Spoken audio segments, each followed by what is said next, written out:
Hi అండి, నమస్తే. నేను మీ జాడి లక్ష్మణ్. ఏదైతే అమిత్ షా డాక్టర్ బాబాసాహెబ్ గారి పైన చేసిన వ్యాఖ్యలను తీవ్రంగా ఖండిస్తూ నేను మీ జాడి లక్ష్మణ్. ఆయన ఏం మాట్లాడుతున్నానంటే మాటి మాటికి అంబేద్కర్ గారిని పేరు పిలుస్తారు కదా, ఆయన పిలిచే బదులు దేవుడికి పిలిస్తే 7 జన్మాలు మనం స్వర్గానికి వెళ్తామట. ఈయనకు తెలుసు, ఈయన చెప్తున్నాడు పెద్ద మనిషి అమిత్ షా. కొంచెం మన తెలివి ఉందా నీకు? అసలు ఏం చదువుకున్నా ఏమో నాకు అర్థం కాదు. దేవుడి పేరు తీసుకుంటే మనం స్వర్గానికి వెళ్తా అంటే అందరు తీసుకుంటాం, మరి వెళ్తామని నీకు తెలుసా? నువ్వు వెళ్ళొచ్చినది కొంపదీసి ఏం మాట్లాడుతున్నావు అసలు కొంచెం అని? అది పార్లమెంట్ బాబు. పార్లమెంట్లో దేని గురించి మాట్లాడాలి? మన దేశం విద్యా వ్యవస్థ ఎక్కడ పోతుంది, వైద్యం ఏంటి, మన దేశానికి డెవలప్మెంట్ ఎలా చేయాలి, దీని గురించి మాట్లాడాలి. కానీ డాక్టర్ బాబాసాహెబ్ గారి పైన అనుచిత వాక్యాలు అసలు ఎట్లా అంటే అర్థం చేసుకోండి. అంబేద్కర్ మాటి మాటికి అన్న పేరు తీసుకోవద్దట. డస్ట్బిన్ గిన్నె అసలు నీకు తెలివి ఉందా కొంచెం అన్న? ఒక డస్ట్బిన్ ఎక్కువ ఉన్నావు, నిజంగా చెప్తున్నావు కదా. ప్రపంచ దేశాలు ఎక్కడ పోయినా నన్ను గుర్తిస్తారు. నేను ఎవరు దిగుతారబ్బా చెప్పున్నాను? నిన్ను ఎవరు దిగుతారు నాకు చెప్పు ఒకసారి. నువ్వు దేనికైనా పనికి వస్తావంటే ఒక మత పిచ్చి తర్వాత దేనికి పనికిరావు నువ్వు. ఏం మాట్లాడుతున్నావు? కొంచెం తెలివి ఉందే మాట్లాడుతున్నావు నువ్వు అసలు. దయచేసి బీజేపీ పార్టీకి నేను ఒకటే కోరుకుంటున్నా, ఇట్లాంటి డస్ట్బిన్ వాళ్ళకు నువ్వు ఈ పార్టీలో పెట్టుకోకండి. ఈ వేస్ట్ గాడు ఈయనకి ఏం పని రాదు కూడా, 100% చెప్తున్నా. ఈయన వల్ల మీకు వచ్చే 4 ఓట్లు కూడా పోతాయి. దయచేసి బీజేపీ పార్టీ ఆలోచించండి. ఈ డస్ట్బిన్ గాళ్ళకి మీ పార్టీలో పెట్టుకోకండి. ఫస్ట్ ఏమంటారు కదా, ఒక పాట గుర్తుకొస్తుంది, ఒకటి సొమ్ము తినుకుంటూ ఒకటి పాట పాడేటోళ్ళు. ఇట్లాంటి డస్ట్బిన్ గాళ్ళు పేరుకేమో పెద్దలు, చెప్పేటం నీతి బుద్ధులు. ఎవడైతే ఎందిరా చెట్టు మీది కొంగలే, జనం సొమ్ము దిన మరిగిన బట్టే బాజి దొంగలే. ఈ దొంగ గెలిచినప్పుడు ఆ రాజ్యాంగాన్ని ఇట్లా పట్టుకొని ఇట్లా నాటకాలు చేసుకుంటూ ఇట్లా ఇట్లా ఇట్లా ఇట్లా ఇట్లా ఇది చేస్తారు. ప్రమాణ స్వీకారం అప్పుడు. ఇప్పుడు ఎప్పుడు పెద్ద పెద్ద నీతులు మాట్లాడుతున్నాడు. ఆ మహానుభావుడి గురించి అసలు ఖాళీ కోరుకు కూడా సరిపోడండి ఈయన. ఆయన పైన మాట్లాడే మాటలు ఎట్లా, ఎంతవరకు కరెక్ట్ అయితే? ఈ దేశంలో ఉన్న ప్రతి ఒక్క పౌరుడు దీనిపై క్వశ్చన్ చేయాలి. ఈయనకు అర్థం అవ్వాలి ఫస్ట్. ఆయన ఏం మాట్లాడుతున్నాడు అసలు? నీకేమైనా ఉంటే సమస్య, అసలు నీ రాష్ట్రం సమస్య అక్కడ చెప్పు. మా విద్యా వ్యవస్థ అక్కడ లేదు, మాకు ఒక ఆరోగ్యం అంటే వైద్యం అందించట్లేదు అని అలాంటి విషయాలు చెప్పు. అక్కడ ఒక మంత్రి నువ్వు కనీసం వీటికి తెలివి ఉందా, ఏముందా అసలు నాకు అర్థమవుతలేదు. ఏం మాట్లాడుతున్నాడు అసలు ఆయన? వేరే వాళ్ళని రెచ్చగొట్టడం అండి ఇది వేరే వాళ్ళకి రెచ్చగొట్టడం. దేవుడికి నీకు ఒకటే మాట చెప్తాబ్బా, నీకు దేవుడి పైన అంత నమ్మకం ఉంటే 100% చెప్తున్నా, నువ్వు ఆ పదవికి రాజీనామా చేసి, నీకు దేవుడి పైన నమ్మకం ఉంది కదా, పదవికి రాజీనామా చేయి. దీనికంటే పెద్ద పదవి ఇస్తాడు నీకు దేవుడు. ఉందా నీకు నమ్మకం? ఉందా? నీకు గుండె మీద చేసి చెప్పు, ఉందా నీకు దేవుడి పైన నమ్మకం? ఉంటే నువ్వు రాజీనామా చేయి, తాబడతావు. రాజీనామా చేయమని ఒకసారి చూద్దాం. చెయ్యడు. మిత్రులారా, ఇది గమనించండి. చెయ్యడు ఆయన. ఎందుకోసమంటే ఆయనకు తెలుసు, దేవుడి పేరు తీసుకుంటే మనకేం కాదు. ఒకవేళ వస్తుంది అనుకుంటే ప్రతి ఒక్కరు దేవుడికే మొక్కుతుంది. ఏం మాట్లాడుతున్నాడండి అసలు? అంత నమ్మకం ఉంటే నేను చెప్తున్నా, అంత నమ్మకం ఉంటే నీ పదవికి రాజీనామా చేయి. దేవుడు రేపు ప్రధాని ఇస్తాడు నీకు. చేస్తావా? వార్డు మెంబర్ కూడా ఇయ్యడు దేవుడు. నువ్వు కష్టపడాలి, ప్రజల్లో రావాలి, తిరగాలి, అప్పుడు నువ్వు గెలవాలి. పిచ్చివాగుడు మాట్లాడితే ఎవరు నమ్ముతారని? ఆ పిచ్చివాగుడులో కనీసం పార్లమెంట్ అంత పెద్ద సభలో ప్రపంచం ఎక్కడ పోయినా ఆయన గుర్తిస్తున్నది, స్వాగతిస్తున్నది. ఆయన ఫోటోలకు దండలు వేసుకుంటా. అట్లాంటి మహానుభావుడు మన దేశంలో పుట్టడం మన గర్వకారణం. వేరే దేశస్తులు అంటున్నారు, ఎందుకు పుట్టలేదురా అయ్యా మా దేశంలోని ఆలోచిస్తున్నారు, బాధపడుతున్నారు. కానీ నువ్వు ఆయన నువ్వు చిన్న చూపు చూస్తున్నావు అంటే తక్కువ కులమే కదా. అదే కదా నీ ప్రాబ్లం. కుల పిచ్చి ఉన్నారంటే ఎవరైనా అమిత్ షా అంటే 100% చెప్తారు. ఇది ఇప్పుడే కాదు, ఇంతకుముందు కూడా రాజ్యాంగం మారుస్తా అని చెప్పిండు ఈయన. ఇంతకుముందు కూడా రాజ్యాంగం మారుస్తా అని చెప్పిండండి, వీడియో చేసిండు ఈయన. అప్పటి నుంచి గమనిస్తున్నాం మనం. ప్రతి ఒక్కరు గమనించండి, ఇట్లాంటి డస్ట్బిన్ వాళ్ళు దేనికి పనికి రాడండి. 100% చెప్తున్న మాటల గారడీ. ఇలాంటి వాళ్ళు దేనికి పనికిరాడు. విద్య గురించి వీళ్ళకి అనుభవం లేదు, ఏదైనా మంచిగా చెప్దామంటే కూడా అనుభవం లేదు. వీళ్ళు ఏం చేస్తారండి చెప్పండి? రాజకీయంగా ఎదిగిండు, ఓకే, 100% ఆయన ఖుషి ఉండొచ్చు. బట్ ఎదుటి వాళ్ళని కించపరచడం ఎందుకు? ఎదుటి వాళ్ళు మనోభావాలు దెబ్బలు తినేలా మాట్లాడడం ఎందుకు? నీకు ఒకటి చెప్తున్నా అబ్బా, నీ దేవుడి పైన అంత నమ్మకం ఉందని చెప్తున్నావు కదా, నీ ఒకటే మాట చెప్తున్నా, నీ దేవుడి పైన నమ్మకం ఉంటే నువ్వు రాజీనామా చెయ్యి. నీకు దేవుడు నెక్స్ట్ ప్రధాని ఇస్తాడు, ఆ స్వర్గం అయితే వదిలేయి. తర్వాత చచ్చిపోయిన తర్వాత నీ కుక్కలు కూడా దిగరు. కానీ ఇప్పుడు బతుకున్నప్పుడు చెప్తున్నా, నీ నమ్మకం ఉందా ఫస్ట్ నీకు? నీ మాకే కాదు, నీకు కూడా ఉండదు. ఎందుకోసం అంటే వార్డు మెంబర్ కూడా కాలేవు. 100% చెప్తున్నా. తిరిగింది నలుగుట్లో తిరగాలి, ఎలక్షన్ టైంలో తిరగాలి, కాళ్ళు పట్టుకోవాలి, చేయి పట్టుకు, ఎండనక వాననక ఇంటింటికి పోయి ప్రతి అమ్మ నాకు ఓటే, అమ్మ నాకు బాగుంటాయి, అమ్మ నాకు ఓటే, బిచ్చపొల్లక అడిగితే అప్పుడు 4 ఓట్లు వస్తాయి. కానీ ఇంట్లో కూర్చొని రావు. ఇంట్లో కూర్చొని రావాలంటే ఏదో మంచి పని చేయాలి. నువ్వు తిరగాల్సిన అవసరం లేదు. అది ఆలోచించు కొంచెం. మాట్లాడే విధానం ఏంది? అది పార్లమెంట్, ఆ పార్లమెంట్లో మాట్లాడే మాటలు అవి. ప్రతి ఒక్క బహుజనుడు దీనిపై ఖండించాలండి. 100% చెప్తున్నా, మరొకసారి చెప్తున్నా, ఈ బీజేపీ పార్టీలో దయచేసి ఇలాంటి డస్ట్బిన్ వాళ్ళకు పెట్టుకోకండి. ఈయన ఏం పనికి రాడు. ఈయన వల్ల అసలు పని మీ పార్టీకి కూడా 100% చెప్తున్నా ఉపయోగం లేదు. ఇంకా 4 వచ్చేటి మీ ఓట్లు కూడా పోతాయి. ఇది 100% చెప్తున్నా, ప్రతి ఒక్కరు గమనించాలి. ఇది ఈ మోడీ గారు కూడా దీనిపైన స్పందించాలి. ఎందుకోసం అంటే స్పందించి నువ్వు ఏంటంటే, ఆయన ఏదో కాంగ్రెస్ పార్టీ, మోడీ గారు కూడా స్పందించి ఏదో ట్విట్టర్ చేసిందండి. కాంగ్రెస్ పార్టీ కావాలనే ఇది రెచ్చగొడుతుందని చెప్తున్నారు కాంగ్రెస్ పార్టీ. మరి మొన్నటి వరకు ఎవరైనా అన్నారా మీకు? మొన్నటి వరకు ఎవరైనా అన్నారా? కాంగ్రెస్ పార్టీ అని కాదండి మోడీ గారు. కాంగ్రెస్ పార్టీ ప్రతిపక్షంలో ఉన్న ప్రతి పార్టీలు ప్రశ్నిస్తాయి. ఇప్పుడు కాంగ్రెస్ పార్టీ ఉన్నప్పుడు మీ బీజేపీ పార్టీ ప్రశ్నిస్తుంది, మీరున్నప్పుడు కాంగ్రెస్ పార్టీ ప్రశ్నిస్తుంది. ఇట్లా అసలు పార్లమెంట్ ఉంది దేనికోసం? మీ భజనని మొత్తం ఇట్టలు వినాలనుకుంటే ఎట్లా? ఎవరింటారు? పాలకుల్ని ప్రతిపక్షాలు ఎప్పుడు కూడా ప్రశ్నిస్తూనే ఉంటాయి. 100% చెప్తున్నా. కానీ అది ప్రశ్నించడం తర్వాత మీ కేబినెట్ మీటింగ్లలో, మీ పార్లమెంట్లో మీకు ఉంటాయి 1,00,000. అది తర్వాత విషయం. మీరు ఎవరి గురించి మాట్లాడిండు, మీ పార్టీలో ఉన్న లీడర్ ఎవరి గురించి మాట్లాడారు, దానిపై మీరు చెప్పాలి అసలు సమాధానం. మెసేజ్ ఏంటంటే, మహనీయుడి గురించి మాట్లాడడం తప్పు. ఒక క్షమాపణ అడిగితే మీ తప్పేమో, మీ ముళ్ళ పోతుందా? మీరు చెప్పండి. ఈ డస్ట్బిన్ నేను చెప్తున్నా, ఎలక్షన్ ముంగట ఇట్లా అంబేద్కర్ బొమ్మకు పూలదండలు వేస్తారు, ఇది చేస్తారు, పెద్ద ఇది చేస్తారు. మరి ఇప్పుడు మాట్లాడడానికి నోరు రావట్లేదు. ఈయన 100% చెప్తున్నా, ఈయనకు అసలు ఇది కొంచెం కిరిమి వచ్చినట్టు ఉంది. నాకు తెలిసైతే క్లారిటీగా చెప్తున్నా, అమిత్ షా గారు ఇక్కడ ఉంది మా హైదరాబాద్లో ఎర్రగడ్డ హాస్పిటల్ ఉందండి, అందులో మీరు జాయిన్ అవ్వచ్చు, తప్పేం లేదు. 100% చెప్తున్నా. వయసు పెద్దగా అయిపోతుంది, బీపీ షుగర్ ఏమైనా పెరిగినట్టు ఉంది, నాకు క్లారిటీగా అర్థమైపోయింది. కానీ అక్కడ మంచి హాస్పిటల్ లేవు. హైదరాబాద్లో మాత్రం మంచి హాస్పిటల్ ఉంది. క్లారిటీగా చెప్తున్నా, మంచి హాస్పిటల్స్ ఉన్నాయి, అలా జాయిన్ అవ్వండి మీరు. ఎర్రగడ్డ హాస్పిటల్ అని మంచి హాస్పిటల్, అది ₹1 కూడా తలగది. 100% చెప్తున్నా, ₹1 కూడా తలగది. మంచి మీరు అన్న చూపించుకోండి ట్రీట్మెంట్. పిచ్చి లెక్క మాట్లాడక అసలు. అవి ఏం మాటలు అవి?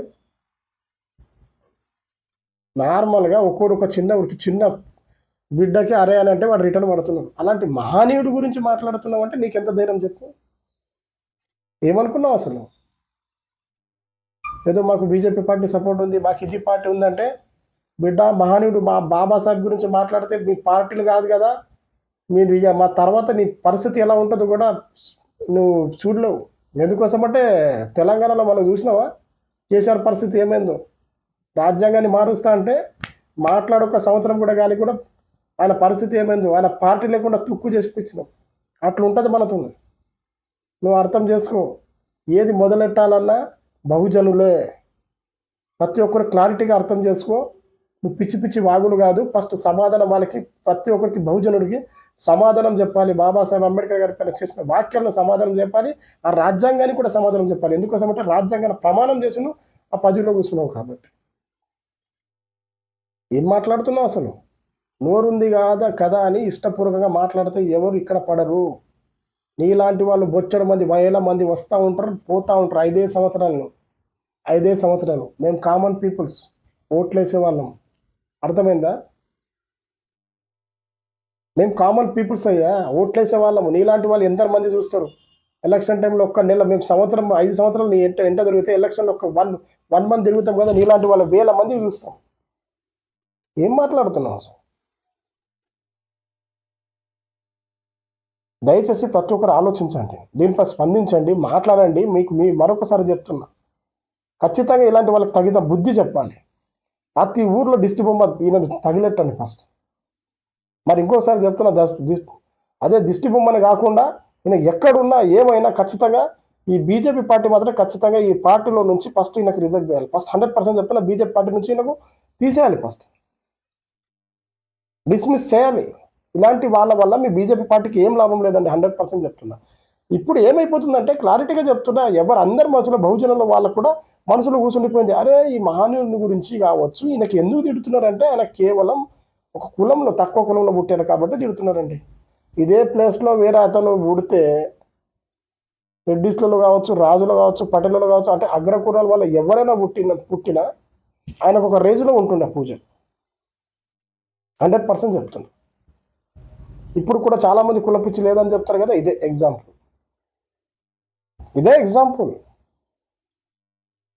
ప్రతి ఒక్కరు గమనించాలి దీన్ని.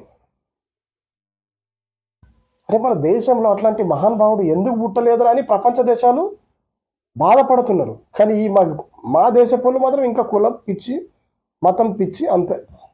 దేశం ముంగట వేడిదలేదు, ఎక్కడ ఉన్నావు అంటే నీ అంటే ఉన్న పని అన్నట్టు ఉంటుంది.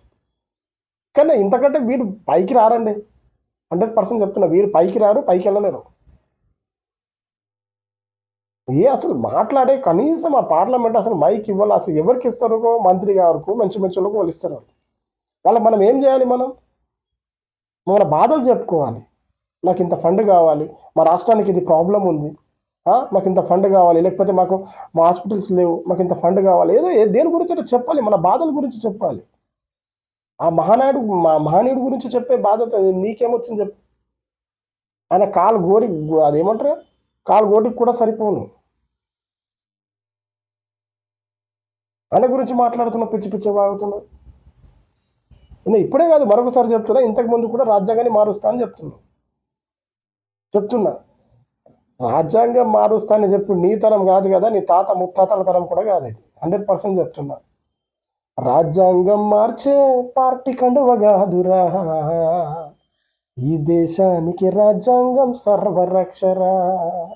అయ్యా అమిత్ షా, నీకోసమే పదవి వచ్చినాక నువ్వు ఉలికి పడకురా. నీకు విషయం తెలుసా? చిన్న రాష్ట్రాలతోనే దేశం అభివృద్ధి అని చెప్పిండు. మా తెలంగాణ రాష్ట్రం కూడా ఆయన ఇచ్చిన భిక్ష. ఆర్టికల్ 3తోనే తెలంగాణ రాష్ట్రమురా. నీలాంటి వాళ్ళు ఎంతమంది చూడలే చెప్పు. ఎలక్షన్లో వస్తూ ఉంటారు, పోతూ ఉంటారు. కానీ ఆ మహనీయుడి బొమ్మ ఎక్కడ పెట్టినా అక్కడనే ఉంటుంది. ఆయనకు ఒక రేంజ్ ఉంటుంది. ఆయన గురించి మాట్లాడినాం అనుకో బిడ్డ, నీకు ఎట్లా సమాధానం ఇస్తామంటే మా కామెంట్లో చూడు, అప్పుడు నీకు తెలుస్తుంది. నీకు చూసి చూపిస్తా. మాకు నువ్వు ఎక్కువ ఎగురుతున్నావు కదా, నీకు ఎలా చేయాలో అలా చేస్తాం. కానీ క్లారిటీగా ప్రతి ఒక్కరు గమనించండి. బహుజనులు ఖచ్చితంగా దీనిపై క్వశ్చన్ చేయండి. ఇలాంటి డస్ట్బిన్ వాళ్ళకు ఫస్ట్ మీరు చెప్పే సమాధానం ఇవ్వండి, క్వశ్చన్ చేయండి. మరి మరొకసారి చెప్తున్నా, బీజేపీ నాయకులారా, ఇలాంటి డస్ట్బిన్ వాళ్ళకు మీరు సపోర్ట్ చేయకండి, మద్దతు ఇవ్వకండి, మీరు బ్లేమ్ అవ్వకండి. మరొకసారి చెప్తున్నా, మీరు మద్దతు ఇచ్చి కరిగితే మీ పార్టీకి బ్లేమ్ అవుతుంది. 100% చెప్తున్నా. మీ బీజేపీ పార్టీలో కూడా చాలామంది బహుజనులు ఉన్నారు. వాళ్ళు ఇప్పుడు వాళ్ళ మనోభావాలు దెబ్బలు తిన్నాయి. ఏమంటారు చెప్పండి? వాళ్ళకి సమాధానం ఏమి ఇస్తారు? దమ్ముంటే బయటకు వచ్చి మాట్లాడండి. మీరు మాట్లాడండి. ఇప్పుడు ఇలాంటి డస్ట్బిన్ గారికి ఒక్కరిని తీసేస్తే అయిపోతుంది కదా, రిస్క్ ఎందుకు మీకు? కాంగ్రెస్లో ఎవరన్నా తిడతారండి అంబేద్కర్ గారిని? ఎవరు తిట్టరు. బీఎస్పీలో ఎవరైనా తిడతారండి? ఎవరు తిట్టరు. బీఆర్ఎస్, ఇలాంటి చాలా పార్టీలు ఉన్నాయండి. ఎవరైనా తిడతారా? ఎవరు తిట్టరు. అంబేద్కర్ బాబాసాహెబ్ని తిట్టే ఏకైక ఒక పార్టీ అంటే బీజేపీ అని అంటారు. టోటల్ బీజేపీ కాదు. ఇలాంటి డస్ట్బిన్ వల్ల మీ బీజేపీకి పేరు వస్తుంది. ఇలాంటి డస్ట్బిన్ వాళ్ళకి తీసేసింది అనుకోండి, మీరు కూడా సేఫ్గా ఉంటారు. 100% చెప్తున్నారు. మీరు సేఫ్ ఉండాలంటే ఇలాంటి డస్ట్బిన్ గాళ్ళను ఫస్ట్ తీసేయండి మీ పార్టీలో. మంచిగా చెప్తున్నాడు చిన్నపిల్లలకి. అది ఏదో సంకల పిల్ల పట్టుకొని ఒక చాక్లెట్ తీసుకుంటా, నాన్న నువ్వు మాటి మాటికి నువ్వు చేయదు నాన్న, మంచిగా నువ్వు దేవుడి పేరు చేసుకో, స్వర్గానికి వెళ్తారట. ఈయన చెప్తున్నాడు పెద్ద మనిషి, స్వర్గానికి వెళ్తారట. దేవుడి దగ్గర పోయేటప్పుడు దర్శనానికి యాక్సిడెంట్లు అయి దునియా మంది చచ్చిపోతున్నారు. సార్ స్వర్గానికి పోతున్నా నరకానికి పోతే ఎవరి దగ్గర తెలుసబ్బా చెప్పు? చచ్చిపోయిన తర్వాత నువ్వు స్వర్గానికి వెళ్తావా నరకానికి వెళ్తే ఎవరు తెలుసబ్బా చెప్పు? ఉన్నంత రోజులు ఎలా బతకాలి, నువ్వే ఒక దేవుడు అయ్యగలుగుతావు. మంచి సేవా కార్యక్రమం చేస్తే నీకు అంత దేవుడి దగ్గర స్వర్గానికి వెళ్ళాలంటే నీ ఆస్తులు 600 కోట్ల పైన ఉన్నాయి కదా, ఆస్తులు మొత్తం అమ్మే. మరి చాలా మంది నీకు ఏంది ఎంత సంపాదన ఏం అవసరం, నీకు దునియా సంపాదించినావు కదా, మొత్తం చేసే పబ్లిక్ సేవ చేయి. మీ బీజేపీ వాళ్ళు కూడా చాలా మంది బీద వాళ్ళు ఉన్నారు కదా, వాళ్ళకి మంచి దమ్ముంటే నీ దగ్గర పంచుతావా? పంచుతాడండి ఈయన. ₹1 నేను ఎట్లాంటి వాళ్ళు తెలుసా? ఈయననే కాదు, ఏ రాజకీయ నాయకుడు ఎవరు ఇయ్యాడు. ఆయన ఇస్తున్నారంటే ఎలక్షన్ టైంలోనే ఇస్తాడు. వాళ్ళకి ఓట్లు కావాలి, వాళ్ళ పదవి రావాలి, అంతే. వేరే టైంలో ఎందుకు ఇస్తారంటే చెప్పండి. దయచేసి ఇలాంటి మాట్లాడే వాళ్ళు వీళ్ళకు మీరు కొంచెం జాగ్రత్తగా ఉండండి. మీ పార్టీలో మాత్రం వీళ్ళని ఖచ్చితంగా డిస్మిస్ చేయాలని మనసారా కోరుకుంటున్నాను. మరొకసారి ఏదైతే పార్లమెంట్లో అన్నాడో అదే అమిత్ షా అదే పార్లమెంట్లో అందరి ముంగట ఆ బాబాసాహెబ్ ఖాన్ ఏదైతే ఫోటో దండం పెట్టి మీకు క్షమాపణ ఖచ్చితంగా ఈయన కోరాలి. లేకపోతే ఈ రాష్ట్రం కాదు కదా, టోటల్ దేశం మొత్తం ఆగమే. ఖచ్చితంగా ఈయనకు దిష్టి బొమ్మలు కాదు కదా, ఈయనకి తగిన బుద్ధి మేము చెప్తాం. ఇక నెక్స్ట్ ప్లాన్ ఎంతో మేము ఇక మా ప్లాన్ మనం చేసుకుంటాం. ప్రతి ఒక్క యువకులు స్పందించాలి, ప్రశ్నించాలి. ఇలాంటి డస్ట్బిన్ కల్లా ఖచ్చితంగా ఊరూరా ఖచ్చితంగా వీళ్ళ శవయాత్ర దిద్దాం. ఇక 100% చెప్తుంది. మరొకసారి బీజేపీ పార్టీకి నేను కోరుకుంటున్నా, అయ్యా ఈ డస్ట్బిన్ గలకి మీ పార్టీలో పెట్టుకోకండి, ఈయన వల్ల ఏ ఉపయోగం లేదు, ఓకేనా? మరొకసారి చెప్తున్నాను, ఈ డస్ట్బిన్ గలకు పార్టీలో పెట్టుకోకండి, ఈయన వల్ల మీ పార్టీకి ఎటువంటి ఉపయోగం లేదు, ఉన్న 4 ఓట్లు కూడా మీకు లాసే. మరొకసారి చెప్తున్నా, ఓకే అండి. ఇదే అండి, ఈ డస్ట్బిన్ వల్ల ఒక వీడియో తీయడం వచ్చింది. ఇక ఏం చేస్తారు? ఇక ఇట్లాంటివి నోరు ఉంది కాబట్టి ఏదో పిచ్చి పిచ్చి వాగుతున్నారు. నేను మరొకసారి చెప్తున్నా, మంచిగా మా హైదరాబాద్లో ఎర్రగడ్డ హాస్పిటల్ ఉంది, మంచిగా చూపించుకోని చెప్తున్నా. ఆయన అంటే నాకు తెలిసి అయితే పెద్ద వయసు అయిపోయింది ఆయనకు, బీపీ షుగర్ ఉండొచ్చు, అంతే, వేరేది ఏం కాదు. కానీ ఖచ్చితంగా అది ఉండొచ్చు. అయితే అందుకే మాట్లాడుతున్నారండి. ఓకే, జై హింద్, జై తెలంగాణ. నేను మీ జాడే లక్ష్మణ్.